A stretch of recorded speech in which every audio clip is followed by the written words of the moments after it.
Welcome to the Mended Futures Podcast. Hi, everybody. Today in this episode, we have Pastor James Hobson, who is a local Lynchburg pastor. He's a bit of a legend around here.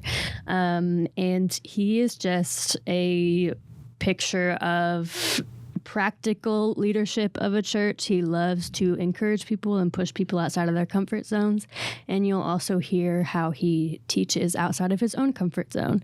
So we just had a blast talking to him, and we hope you enjoy listening as much as we enjoyed filming this.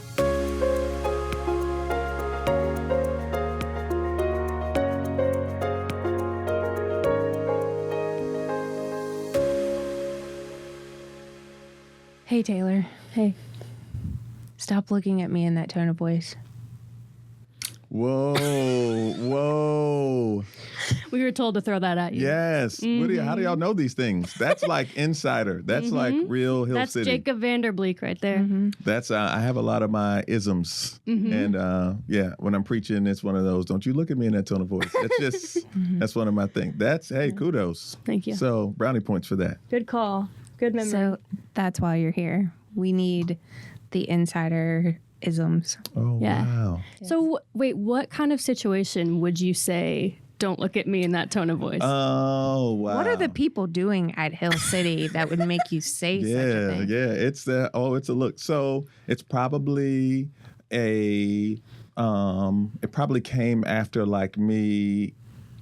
I feel like early 2000s, it was like mic drop. It was like, mic drop. It's like, I don't know, like some convicting thing, some like something that's just kind of countercultural. The silence is heavy. The silence is heavy. And I'm just like, don't you look at me in that tone of voice? And so it's also to like make people chuckle because it's like, how do I give truth in a way that's biblically accurate, but then also for those who are like, this ain't for me, I'm going to check out. It's just like I'm doing all things at once. And so it's like, let me chuckle. But then also like, wait, am I like, hold on. Am I like, lukewarm in some areas? So that's one of my Cool isms.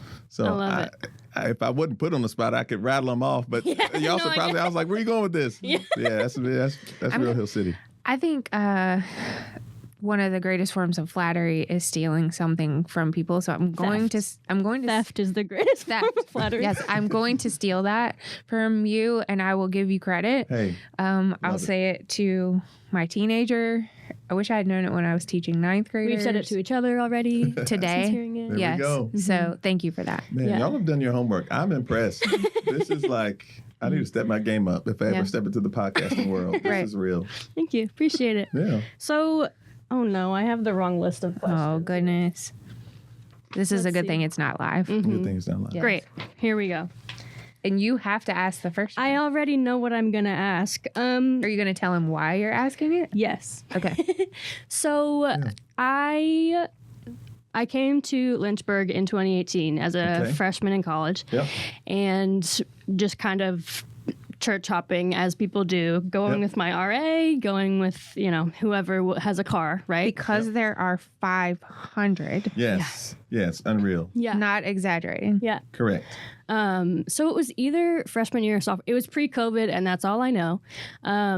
But there was a Sunday that I was at Hill City, and it was second service, and you, I believe, had preached your sermon the first service, and then you came in second service and scrapped the entire thing. Yes. Do you remember the Sunday in question? Yeah, ironically, I feel that way more often than I actually do it. Okay. And yes, I do remember that. And you were there? Mm-hmm. That's wild. Isn't that what crazy? What are the chances? Yeah. Man, if I remember that time correctly, like I feel like there's like the why, like why did I do that, or like what was this? Is that like all the any context you have, feel free to share. So, oh man, first I want to say preaching's hard and pastoring's hard. It's a lot harder than I thought it would be. I think growing up in church, being a Christian, going to seminary, it's stuff where you're like sitting on the sidelines like, man, when I become a pastor, it's going to be easy. Oh, when I start a church, this is what's wrong with church. Here's what's going to be right about it through this. And and I feel like I fell flat on my face tons of times in like humility. just was something that you don't really know until you're in it. And so it's the same way, like, I don't know if you're sports fans, but you watch basketball, football, whatever. You're like, Tom Brady, I could have made that pass. Actually, seems easy. You couldn't have. Yeah. You're sitting there on the couch eating Cheetos. And Yeah. you know, it's like you had no chance. It's like parenting. Parenting, yeah. Sideline parenting. Yes. When my Correct. theoretical children. Hypothetical, of course. Yes, Right, yes. right, So when in theory, Correct. They're always going my to be children- obedient at all times of the my day. children would never. Right. And right. here they come, nevering like never They're before. never going to have a temper tantrum in the middle of Target. Right. I can fix it. Yeah. And so I feel like that is that, I don't know, paradigm shift happened. And so when I think about, all right, so this Sunday in question, you know what I'm saying? So I think we had gotten to a point where we're doing multiple services. It's a lot of people coming, and it seems successful on the outside. But I think getting into the weeds of it, like the roots of it, it's like we, I think, really lacked what does it mean to like truly be the body of Christ to one another.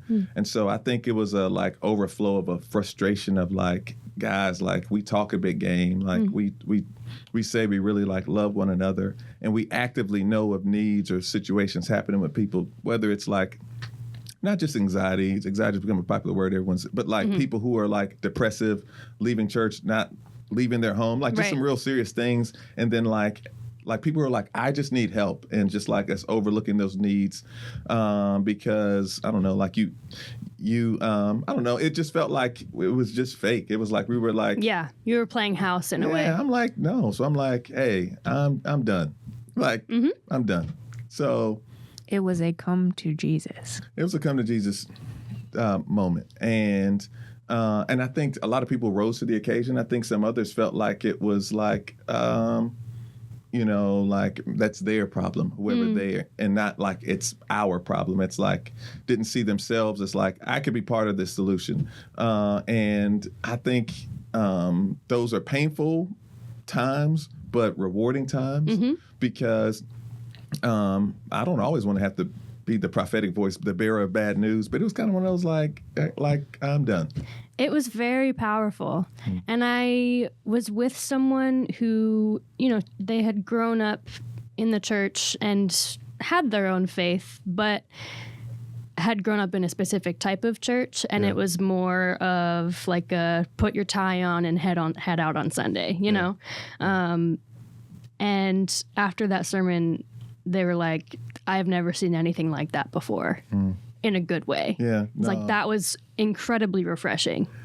Praise the Lord. And I think we need moments like that where I think we all are like, I'm still searching for the real thing, like the real authentic Jesus, the real faith, the real church.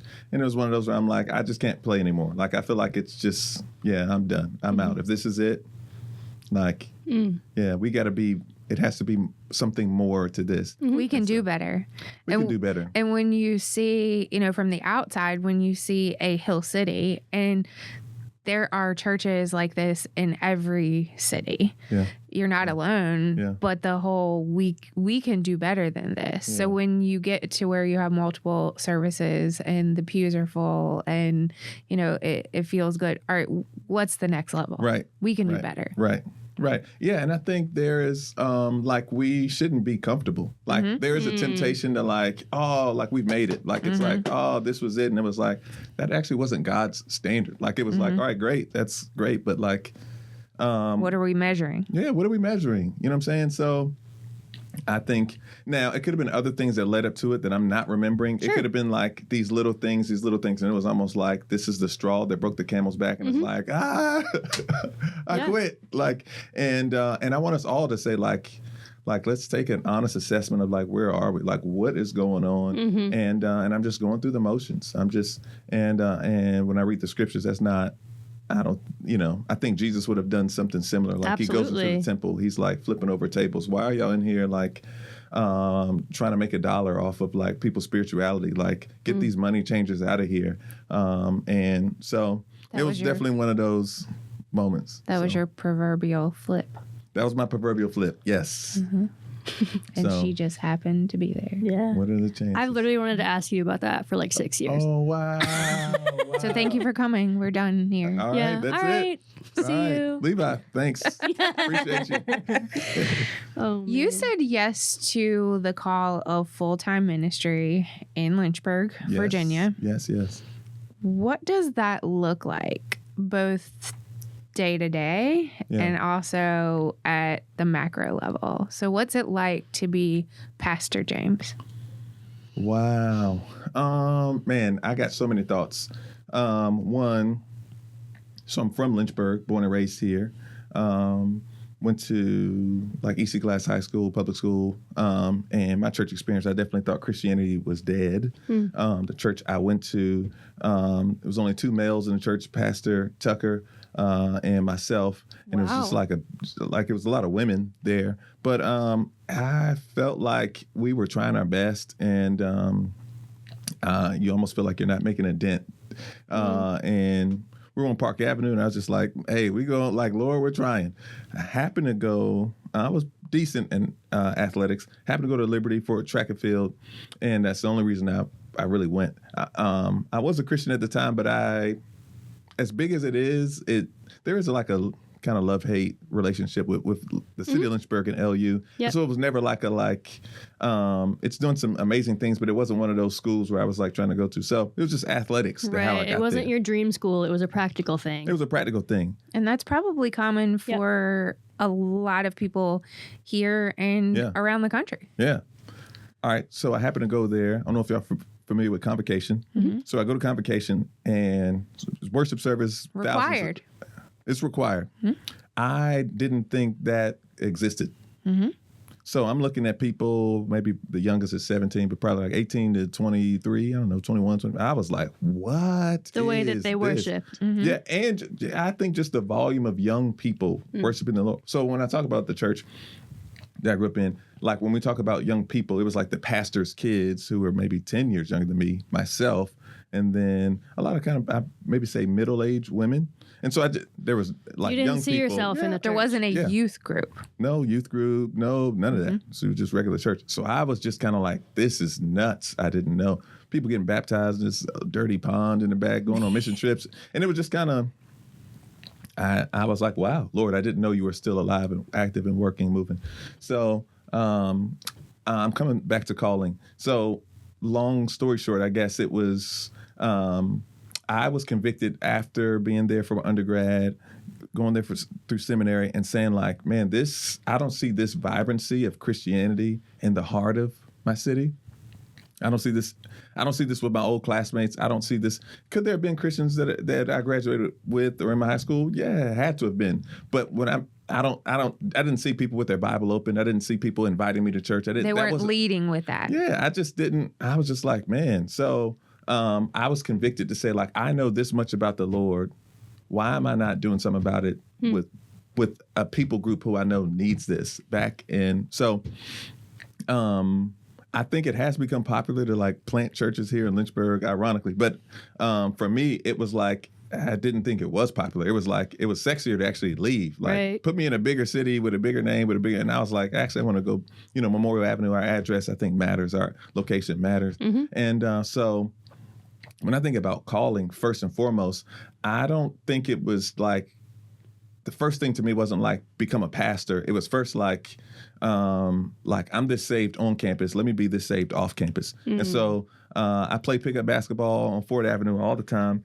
And I was just like, man, like, I'm so popular. Everybody knows me. I'm like, but they don't really know that I'm like a follower of Jesus, how I am. And I was like, God, like, I need to be like discipling these guys more. So these young high school kids who went to Heritage, I was like, hey, I want to like teach y'all skills in basketball. And before I could even finish, they're like, yeah, sign me up. I don't care. We're going. So nice. I load them up in my SUV. We go play basketball, and then we'd have Bible study. Sports are the hook.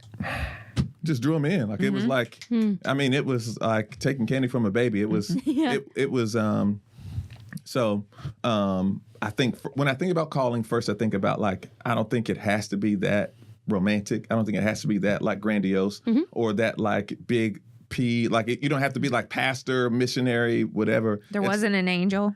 Yeah, no angel came down and said, so I say that to say, like, sometimes calling can be very paralyzing to maybe some listeners who are like, oh, I didn't have a magical calling like Pastor James. Yeah. It was kind of like, actually, I play basketball. I feel like I can mentor these guys towards the Lord. I'll just do that. It can be an inkling. Yep. Yeah. I know people who have discipled people by teaching them to make sourdough bread. Yeah. Like literally anything. Literally anything. And you just put yourself out there. And so, I don't know. I hope to encourage somebody who's listening who's like struggling or wrestling with calling. And it's like, what's like easy? Like, what's like an easy first step? Like, I didn't think it had to be complicated. Like, if you're not a sports person, please don't. Don't start a basketball ministry. Basketball. Yeah. If you're sourdough, man, do sourdough. Yeah. And invite people in. And I felt like I needed to go back to where I came from and say, like, I could graduate my degrees, whatever, and leave. I felt like it was like, have degrees and remain and stay. And so I don't know if that's even answering your question, but I don't know. That's just kind of absolutely. And there is a nonprofit here in this region that uses the slogan, stay close and go far. So Beacon of Hope. And this was pre that slogan, but you are living proof of why Beacon of Hope is telling the young people in this region, you can stay close and go far. Yeah, absolutely. Absolutely. Yeah, I love that. I didn't even know that. So Beacon of Hope, I'm going to steal that. Yep. And I'll quote you. Yes. So. There you go. Theft. Yeah. Theft is the highest form of flattery. Highest form of flattery. Yeah. Yeah.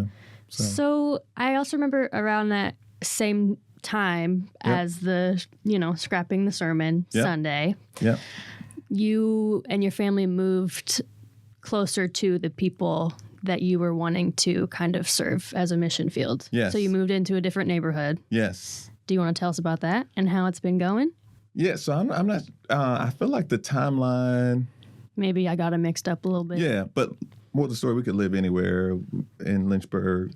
We were wealthy enough, and but we just felt like we didn't want to drive into a mission field. I was bivocational. I was working. I wasn't teaching yet. I was like, and there were like recruitment office doing an event that no longer exists called Winterfest. With me working 40 hours, with me, it's like if I lived in the mission field.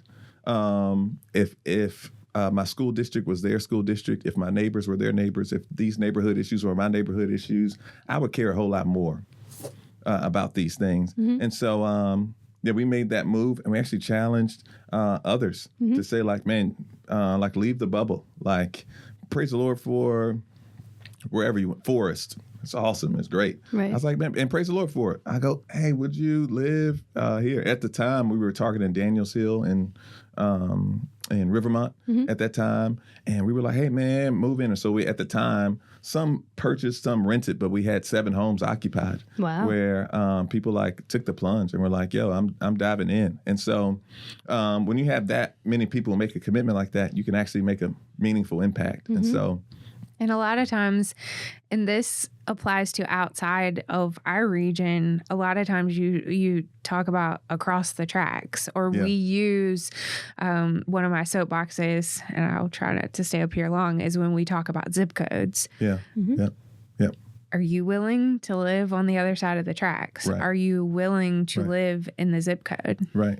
Are you living with and around the people who are most vulnerable? And do you even understand them? Yeah.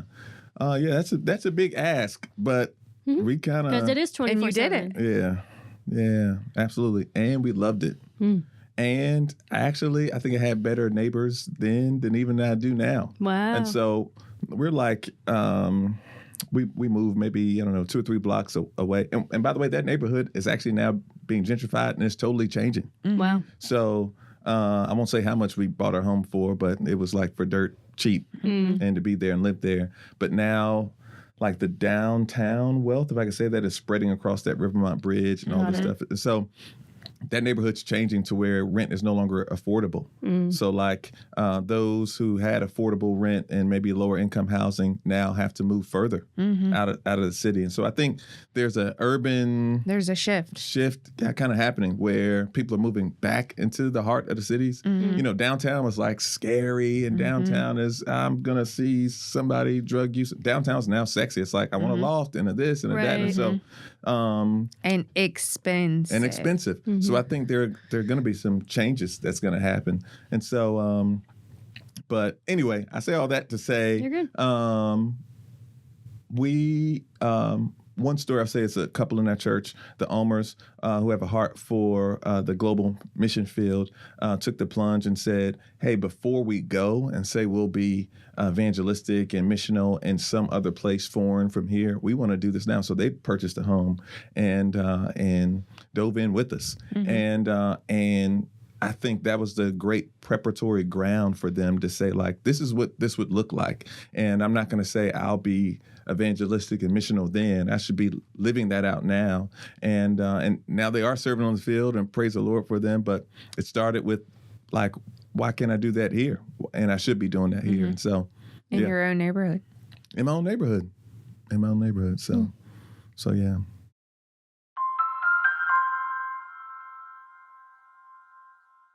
Life is messy, and sometimes people just need someone safe to talk to. We're here to listen because everyone's story should be heard. 518 Counseling exists to empower children, adults, and families to overcome past experiences and create a path to being stronger both mentally and spiritually. Family is a nuanced concept.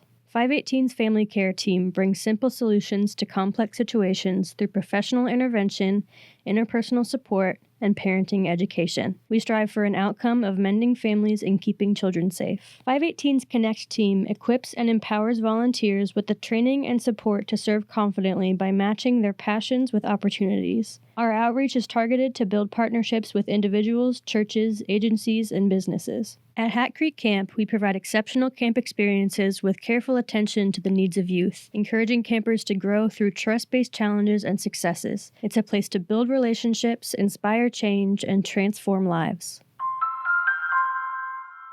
There was a big revival in the city last year. Yes. And it was unconventional. Yes. And my heart is collaboration. Yes. And my heart is rooting for your rivals. There's actually a book about rooting for your rivals. Can you talk a little bit about that revival? I've never heard why. Yes. I would love for our listeners to hear about the format. When I heard about it, and I think half of the city thought, what? Yeah. So actually, it's coming back around again this year, November. I wish I knew the dates. It's going to be like second week of November. But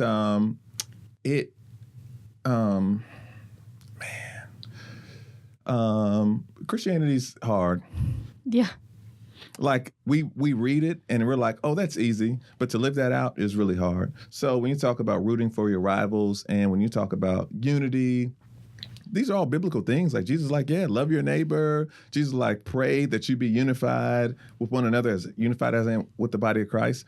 But there's pride and there's like, I can't believe half my church left and they went over there. That's why I hate Waymaker. That's why I can't believe Hope Cody. That's why I don't like Pastor PJ. He got thick eyebrows anyway.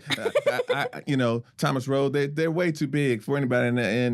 And I don't know why it is that we can't say people are coming to Christ. Praise the Lord. People are growing there. Praise the Lord. But there's a sense in which human personalities. Yeah, and it's terrible. And so the Unity Revival, it was ourselves, Rent Church, Waymaker Church, Gospel Community Church. We're like, hey, we're going to come together and hey, we'll host it at Waymaker, but Pastor Dupin's not going to preach. This pastor's going to preach. We'll host it at Rant. Rant will do worship, but this pastor's going to preach. And then we're going to be at EC Glass, and and it was just like this space where we all just were like, hey, let's just come together for nothing else but to worship the Lord and be unified together and to like grow in Christ together.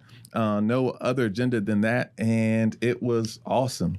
I mean, it really was just a time of just like, let's just come together. And there have been like little pieces of that I think started that it kind of snowballed into this. And I can't wait to see 10 years from now what that'll look like. But it's like old principles that like why did it take so long for us to do that? But I don't know why we're competing with one another, but that is a thing. Or are you really competing, or do people perceive competition? And I think that was really interesting when the leaders modeled absolutely a different type of unity or next level collaboration. Yeah, I think I what really started it was like we're actually friends off the stage. So like we were just all together at Bishop Younger's apartment, whatever. He's got this like quiche. That quiche is made, I don't know what it's made with. Magic is what it is. And I don't even believe in magic. It's delicious. It's because we're actually friends outside of it. It's because we're actually rooting for one another outside of it. And that just only bleeds into, we should do something together. And then we got to pull out schedules and calendar and where we're going to do this and reserve this, whatever. And we did all of that just for unity. And what other churches who are listening to this could say, man, I got a couple of other pastor friends, and like, let's just come together for 1 week, whatever, pick our location. But it was really rich. And this year, the theme is, so Ramp Church has one of their buildings that they had, a couple of housing, like homeless shelters have shut down in the city of Lynchburg. Ramp is turning their old church facility into a homeless shelter, and they're raising funds. And so the theme this year, what we're going to do, we're going to raise an offering all 4 nights. And none of those funds is for any of the churches. It's for the homeless shelter. So like we're even saying like, how can we pool our resources as believers to accomplish a task that'll bless the city of Lynchburg because we Christians are here. Like that'll bless the city because like, and I think that's what Jesus intended for us, right? To really be a light for even the world, for those, So yeah, so it's coming around again this November. So think about what you just said when Taylor asked you about moving into the neighborhood that you serve. Since then, you're seeing gentrification, you're seeing the lack of affordable housing. So we're seeing our homeless numbers go up in our region. And I would imagine people across the country are seeing similar things. So your revival this year, you're pouring the money into folks that aren't finding affordable housing. So that's powerful. And you see and hear a lot of connections there. Yeah. Oh yeah. And this is kind of going off, but talking about economics too, there's a new term that I heard of that I wasn't familiar with called the working poor. And so we got like homeless, we can kind of get that. But if you were to talk about minimum wage right now, what a person would make, and then you talk about what is, you can Google all this stuff too, but like what is the average cost of a, whatever, let's say 2-bed, 1-bath, like apartment, 3-bed, 2-bed, but you see these average prices. And so you're going to be spending around like $1,200 now to rent, right? And so you're like, okay, then you start factoring in groceries, then you factor in these pieces. So a person who's making minimum wage is on the poverty line. And it's like, what? And so this becomes like, oh, you're poor. And it's like, you must not be working. You must be late. No, actually, I'm working. And this new term, like the working poor. And so I think pretty soon that house that the duplex that my wife and I still own, we pretty soon can't afford to live in our own old neighborhood. And it's like, what? That's wild. It's like, how? Like this was so 04, poor zip code in the city of Lynchburg, like is drastically changing. And it's like, how? And so my wife and I are left with a dilemma ourselves. Hey, we could sell this and cash out big right now. Our pockets would be great. Or could we keep this home and keep it affordable? Right. We might lose a couple of dollars a week, are rightfully ours. But what if we were to keep this place right in this that is being gentrified and keep it Section 8 approved, so that our neighbors who are always used to maybe it's junk in their neighborhood or their people aren't keeping up with their lawns. I don't know, whatever they might feel like a stereotypical, but like now actually their neighbors are awesome and keeping up their yard and they live here. Maybe they kind of have a different sense of dignity about their space. And so I think that's also what it means to be salt and light. Like, hey, I can play a role in keeping housing affordable here. Mm-hmm. I could play a role. And it has to do with the sacrifice on your part. Yeah. It's not inconsequential. Right. But you would still be willing to do it. Yeah. Yeah. So I think of the river, and when we think of the Vision 30 visual, that there's a healthy river, an unhealthy river, the fact that you can go farther upstream, and a lot of the work that you're talking about is upstream work. People who are listening are thinking, where am I on the river and how could I play a part? Yeah. You don't necessarily think of being a landlord, but if there's something that you could do to keep housing affordable, or if there's something you can do that's not necessarily an in the river strategy, but it's a part of how we keep our village healthier. Or how we give other people a hand up. In a lot of ways. Absolutely.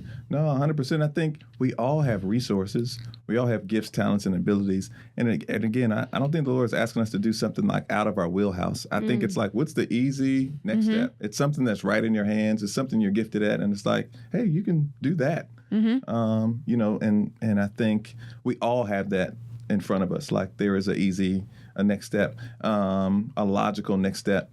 And for those listening, take it. Jump out there. So, love it. Do you lead your church in a similar way? Just like helping people look for the practical next steps of following in God's path? Yeah, I've been known to be the push the bird out of the nest type of thing. They're like, I don't know which way to go. I'm like, that way. And but I really do believe it. Like it's like, hey, I really believe in you. I think you're gifted. I think you're talented. Like this seems like easy next step. Hey, go out there. Yeah. Now. Don't wait. Yeah, do it right now, please. Do it right now. Yeah. Yeah, and I think they learn so much by doing. I think I personally have learned a lot by doing. But it's like if you keep calculating and keep calculating and keep calculating and keep calculating,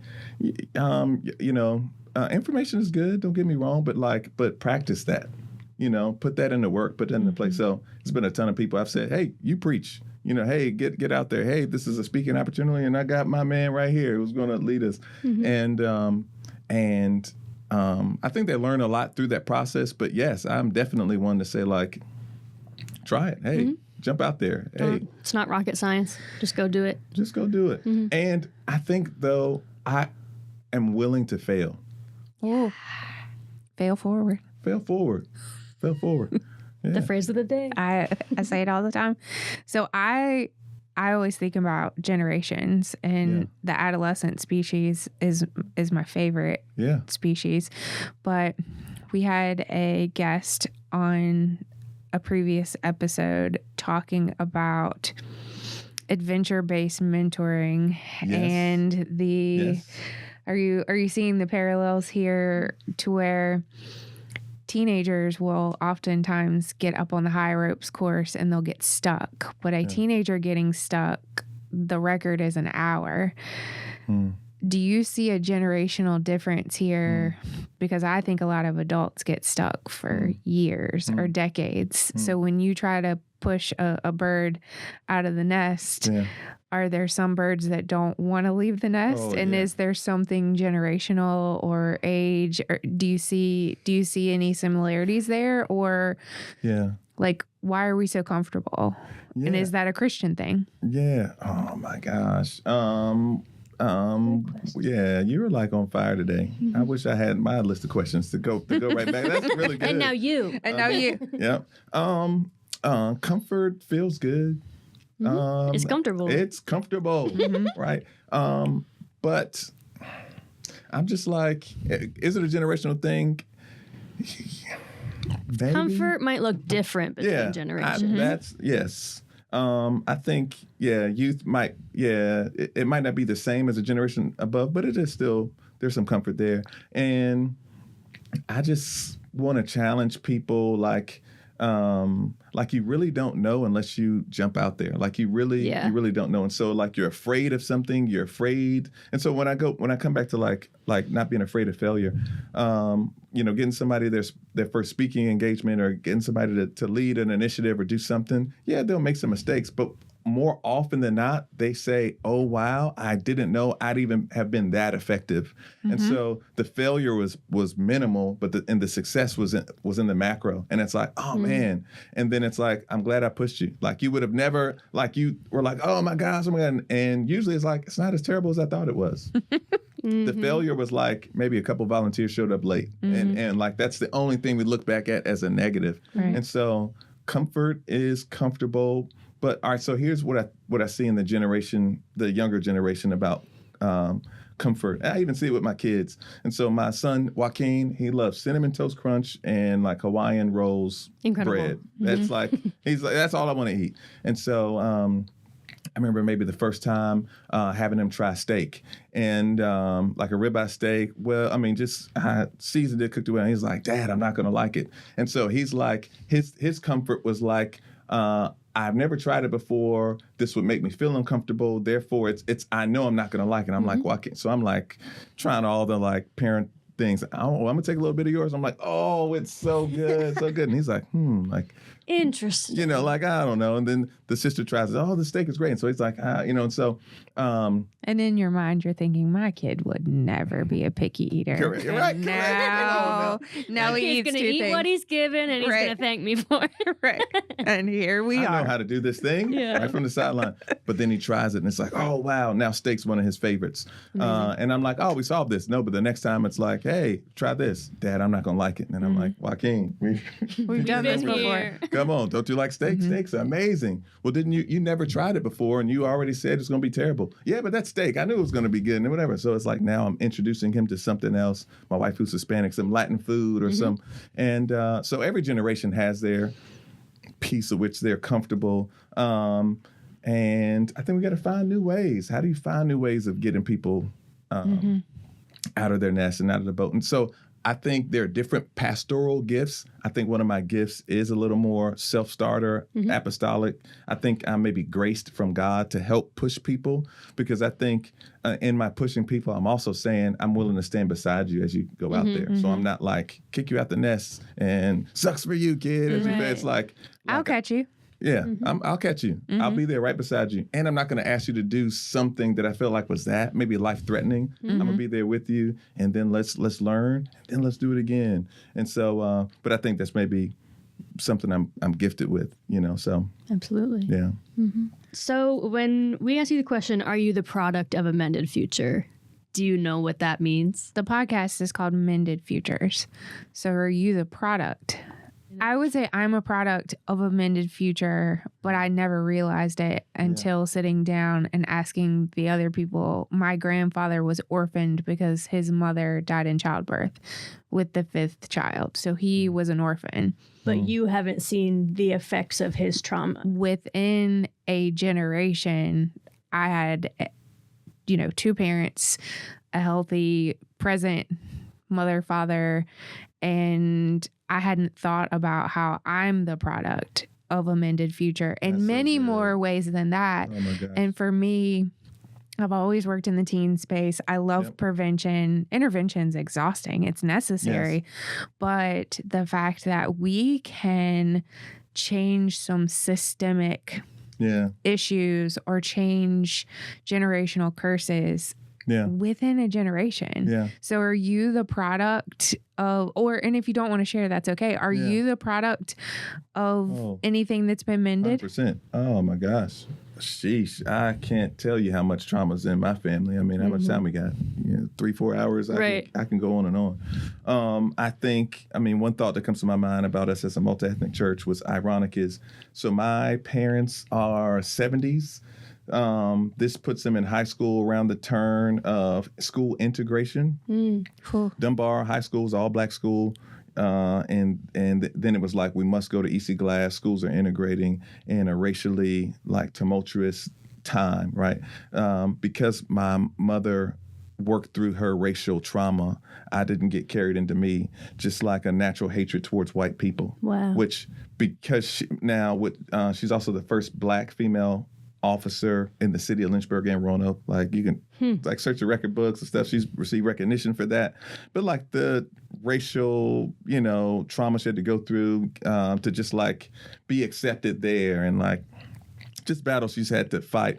She very easily could have said, now this is why we don't trust white people, and this is why we hate them, and this is why but because she healthily dealt with those things, I can enter into a world where she dealt with that trauma and now can have me pastor a multi-ethnic church.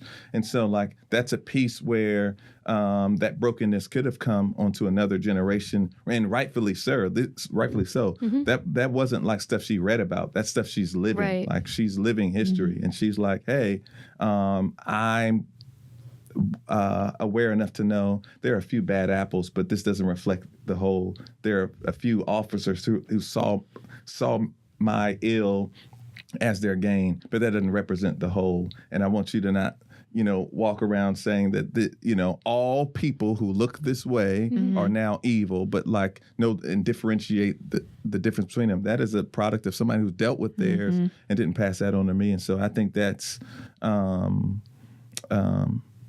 way in which I hope to do similar for my kids, whatever are my traumas that I'm going to experience to not allow that so the generational curses are broken. And so, no, yeah, spot on. So you just answered that. So you're a product of Mended Futures, and you're also going to mend some things for the next generation. Yeah, absolutely.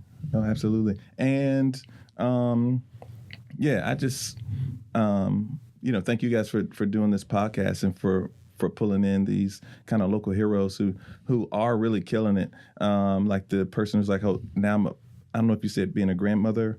Yes, she's raising her grandkids with her ex-husband. Co-parenting grandchildren. She's a superstar. With her ex-husband. Yeah, wild, right? But for the sake of these grandkids, I'm going to inconvenience myself because I want to see, something mended in their life. Yep. I think that's like that. Those are the rock stars, right? They're not going to get the platform at the next conference. They don't get a podium. They're not going to get on a podium. But like that's the work. Like you're saving someone from trauma. It was I invited a speaker. Oh man, I don't remember her name, but she started the social work program at Liberty. Blanking on her name. Anyway, she came to like one of our early church meetings, and it's just our core team. We hadn't even launched yet, and so we're just like firing off questions, whatever. And somebody was like, "Hey, I want to start a orphanage in Haiti," and he was like, "I want this and that," and he was like really excited about it. And he was like, "And what are your thoughts about it?" And she was like, "I think the orphanage is a bad idea. I think it's actually a terrible idea." And he was like, and we were all like, and she was like, "Can I tell you why?" And she's like, "Actually, it's not a bad idea. It's more a shock value. It's great." She goes, "But the ideal thing is that they be in a home." So like, as much as you're like home. In their home. So as much as you're like, I want to champion the orphanage, also like be a champion for the nuclear family. Like what was broken in the family that had them have to leave. Now there's something as unfortunate as my mom died in giving birth to me. There's maybe nothing we can do about that. But if there's substance abuse, if there's domestic violence, if there are these generational curses going on, if those can be broken, we really wouldn't even need the orphanage. And it was just like, that's the intervention. So if you think about the continuum, that's the intervention. And then you hope for some sort of reconciliation. Yeah. You hope for the family to be mended. Yeah, absolutely. Absolutely. And that would be a win. And she was also challenging like, hey, man, like you could be the hero with your orphanage. Or if you came alongside mom and dad, you could make mom and dad the hero. And not give yourself a pat on the back of like, look at me, good old Christian. And so I think it was a bit too mature for the person who heard it. They were like, I can't believe I had my orphanage idea. And I was like, but you missed the principle. Right. It's like, it was a little more for shock value. It's like, I'm not anti-orphanages. Who would be? But the greater principle is like, also think about like you mended. can up the standard. Yeah, up the standard, man. Like anyway. Wow. Yeah.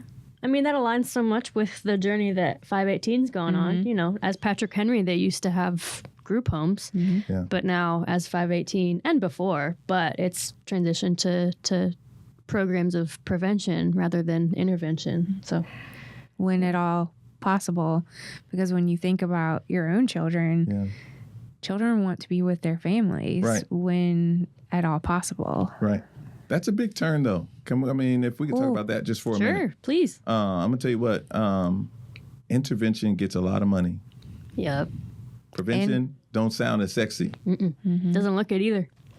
And how do you measure it? How do you measure? But that's the real work. There's not a lot of, like, for example, like I think about it in terms of church and disciple making, like one-on-one mentorship, like hard work. So right now, I bet we could get a $10,000 check if I said, hey, listen, we want to give away 500 turkeys for Thanksgiving, right?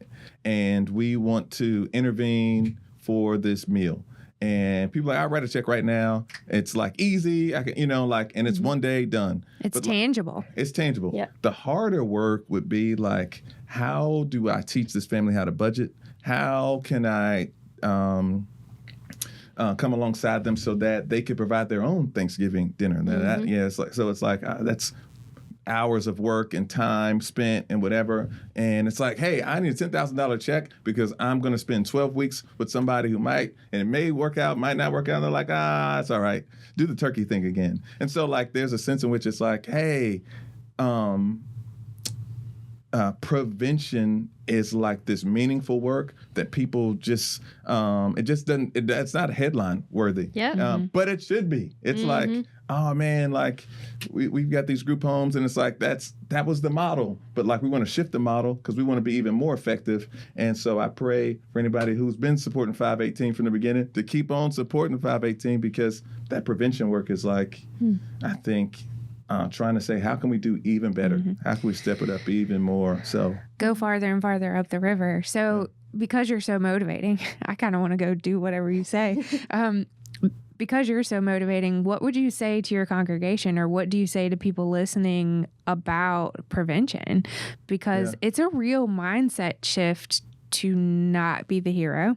Yes. It's a real mindset shift to be the sower. Yes. And maybe you will never see a harvest. Maybe there will never be a harvest. Yeah. How do you motivate people for the sowing? No, that's good. I mean, I think the term like galvanizer is, become popular. If I, one, I'll say it this way. Once I figure that out, I'm going to write a book, sell 1 million copies, and become rich. It's going to be awesome. It's going to be awesome. Yeah. And I say that kind of tongue-in-cheek because I think not everyone will be motivated. And I think I mourn at that. Because I think my heart breaks and I'm like, aren't we equally passionate about this? And sometimes not everyone is equally emboldened about needs that I see. And maybe they're not in the place to meet them. Maybe they've got some crises of their own.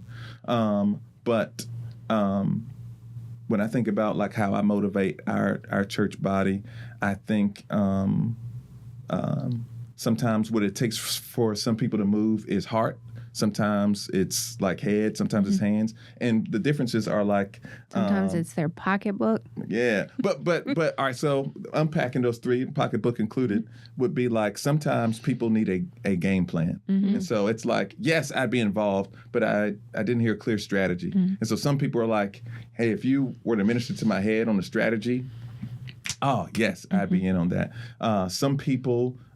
it was like I needed to, like, it didn't pull my heartstrings. And so, like, for somebody who, like, really has a heart for adolescence, it's like, until it was about adolescence, I wasn't involved. And some people are, like, doing oriented. And so they're like, hey, I don't really care about the strategy. Just, like, we planned and planned and planned, but didn't do. And so, like, I lost momentum. Like, we mentioned this, 6 months ago, but we still haven't implemented. And so when I talk about motivating people or mobilizing people to do stuff, I think about those three things: head, heart, hands. So it brings you joy to make sure that people have what they need to be successful. So that's the enabling part. Yes, it brings me joy that you have what you need to be successful, and I want to walk with you along the way as I'm seeing you succeed. And so that's kind of that definitely, it's kind of heart posture of mine. Wow. Sure. Every time I've seen you, connected with you, you've just been like all joy,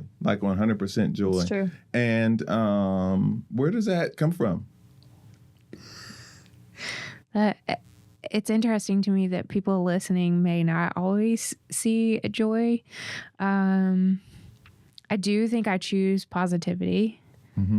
And in my church growing up, I learned about the loving Jesus, and it wasn't scary Jesus. It was not fire and brimstone. So I don't know if I do think that that's a connection, that I learned the loving, positive side of Christianity. I am always amazed at the resilience. I'm saddened by the fact that so many in our community have to be resilient. Yeah. But I'm amazed at the resilience of teenagers, of people in poverty, of you name it, people who are unwell. If they can choose joy, why in the world can't I choose joy? That's good. You know, when I've spent my life working with teenagers, and I, as you were talking a little while ago, you said something about it makes me mourn. That immediately made me think of a question, and maybe we should put it in some of the podcasts. Why do you weep? I weep that kids that I've worked with have had to experience things that are so unfair. And if I stop weeping, then I don't need to do this work anymore. So I think that's a powerful question to ask people is, why do you weep?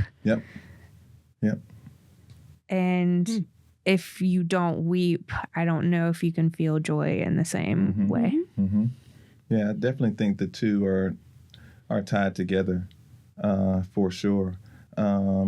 And I think maybe the ultimate form of joy is with a little bit of sadness. Like we talk about, like the kid who struggled, but they graduate. It's like I'm crying, but it's joyful. It's like it's so joyful because of the struggle that it was to get there. Yes, absolutely. And it's even more joyful. And that's why the parents are going crazy and foghorn and all of that is you didn't know the story. You don't know the struggle. And so you just see the tears with joy on the back end. So yeah, spot on. I think what I've realized most of all since entering my adult years is that life is everything all at once.